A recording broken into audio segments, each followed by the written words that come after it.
Bismillah, Assalamualaikum warahmatullahi wabarakatuh. Salam sejahtera Bapak Ibu Guru hebat. Perkenalkan, nama saya Sauki Mabrur, calon guru penggerak angkatan ke-7 dari Kabupaten Indramayu. Di kesempatan kali ini, saya akan mempresentasikan hasil tugas pada modul 1.1 tentang koneksi antar materi, kesimpulan, dan refleksi modul 1.1.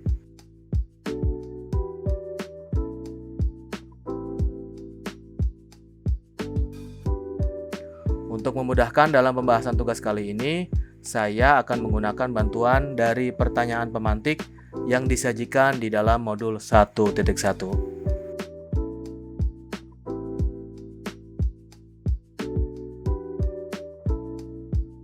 Pertanyaan pertama, apa yang Anda percaya tentang murid dan pembelajaran di kelas sebelum Anda mempelajari modul 1.1? Menurut saya, sebelum saya mempelajari modul 1.1, ada beberapa pemahaman dan juga praktik pembelajaran yang tidak sejalan dengan pemikiran dari Ki Hajar Dewantara. Beberapa di antaranya itu, saya masih menganggap siswa adalah kertas kosong yang harus diisi dan diwarnai oleh guru dengan segudang pengetahuan dan pengalaman yang dimiliki oleh guru. Selain itu, saya pun ketika di kelas masih mempercayai dan meyakini bahwa ketika siswa malas belajar, maka cara yang tepat dan tercepat adalah dengan memberikan hukuman bagi yang malas belajar. Hukuman tersebut bisa macam-macam, mulai dari diberi tugas tambahan sampai diberi ancaman pengurangan nilai.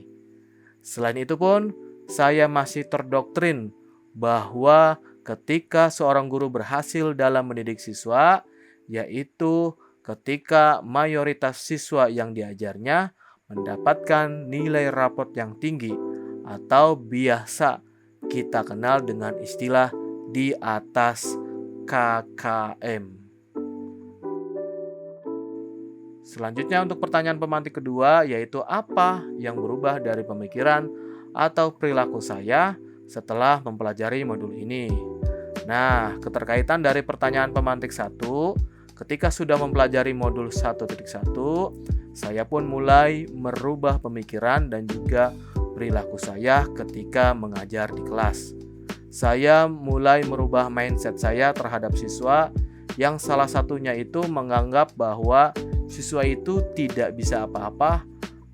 Padahal menurut Ki Hajar Dewantara bahwa anak atau siswa itu bukan sebuah kertas kosong, melainkan anak itu adalah makhluk yang istimewa. Nah, mengapa demikian? Karena menurut Ki Hajar Dewantara, anak mempunyai kodratnya sendiri dan tidak bisa diubah oleh guru. Guru hanya bisa mengarahkan, menuntun kodratnya tersebut. Selain itu, menurut Ki Hajar bahwa anak pun harus dididik sesuai dengan kodrat alam dan juga kodrat zamannya. Guru harus menyesuaikan dalam menuntun dan menebalkan laku anak di mana anak itu tinggal dan juga di mana zaman anak itu hidup. Selanjutnya, saya pun mulai merubah kebiasaan saya dalam menghukum siswa yang malas belajar, yaitu dengan cara memberikan motivasi. Siswa diberikan gambaran manfaat dari pelajaran dan materi yang sedang dipelajarinya ketika nanti diterapkan di kehidupan sehari-hari. Hal ini pun sejalan dengan filosofi pemikiran Ki Hajar Dewantara, yaitu Ing Madyo Mangunkarso, yang berarti ketika guru berada di tengah, maka ia harus bisa membangun dan membangkitkan motivasi siswa untuk belajar. Saya menyadari bahwa ketika guru selalu memberikan hukuman, apalagi ancaman, maka motivasi siswa dalam belajar justru akan semakin menurun. Kemudian yang ketiga, saya mulai merubah cara pandang saya terhadap keberhasilan siswa dalam hal akademik, yaitu lebih mengedepankan perubahan perilaku positif dan budi pekerti yang baik dari siswa. Hal ini pun menurut saya sejalan dengan pemikiran KHD, yaitu bahwa siswa dalam belajar harus memiliki tujuan masa depan, yaitu kemerdekaan dan kebahagiaan. Tentunya Hal ini hanya dapat dicapai jika guru mampu menuntun, mengarahkan, dan menebalkan laku budi pekerti siswa yang baik dan menyamarkan budi pekerti yang kurang baik. Menurut saya, sudah tepat rasanya ketika Ki Hajar Dewantara selalu mengistimewakan siswa, karena menurutnya pembelajaran harus berpusat dan berpihak pada siswa, sehingga siswa dapat mengembangkan budi pekerti dan mendapatkan pengetahuannya secara merdeka. Terakhir, untuk pertanyaan pemantik ketiga adalah apa yang dapat segera saya terapkan lebih baik agar kelas saya mencerminkan pemikiran Ki Hajar Dewantara. Yang dapat saya lakukan adalah yang pertama, saya akan melakukan observasi dan mengidentifikasi kemampuan dari masing-masing siswa dengan menjalankan tes diagnostik sederhana atau asesmen diagnostik. Nah, tes diagnostik ini bertujuan untuk memetakan kemampuan siswa, juga mengidentifikasi tingkatan siswa yang sudah paham, setengah paham, dan belum paham terhadap pelajaran yang dihadapinya nanti. Selain itu, tes ini juga dapat mengetahui dan memahami kondisi mental, sosial, dan emosional siswa. Hal ini bertujuan agar guru dapat melihat perkembangan siswa dari awal pertemuan di awal semester sampai pada akhir pertemuan di akhir tahun pembelajaran. Bukan hanya akademik, tetapi juga psikologinya. Langkah selanjutnya adalah saya akan melaksanakan pembelajaran yang sesuai dengan kebutuhan siswa. Lalu bagaimana caranya mengetahui kebutuhan siswa tersebut?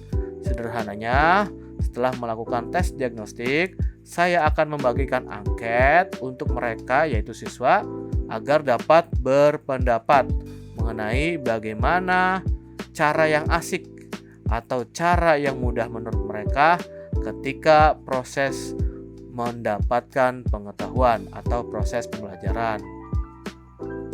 Hasil akhir dari angket tersebut nantinya akan disesuaikan dengan model dan metode ketika saya mengajar di kelas. Selain itu pun yang harus segera saya lakukan terhadap diri saya sendiri terutama, yaitu saya harus menjadi seorang guru yang bisa menunjukkan keteladanan dalam memimpin pembelajaran. Nah, hal ini sesuai dengan apa yang diajarkan oleh Ki Hajar Dewantara, yaitu ing ngarso sung tulodo, ing madya mangunkarso tuturi handayani.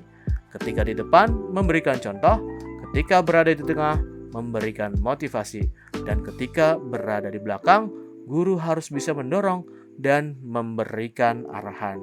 Demikian pemaparan saya mengenai koneksi antar materi dan kesimpulan serta refleksi dari modul 1.1 tentang filosofi pemikiran Ki Hajar Dewantara. Terima kasih sudah menyaksikan. Wassalamualaikum warahmatullahi wabarakatuh.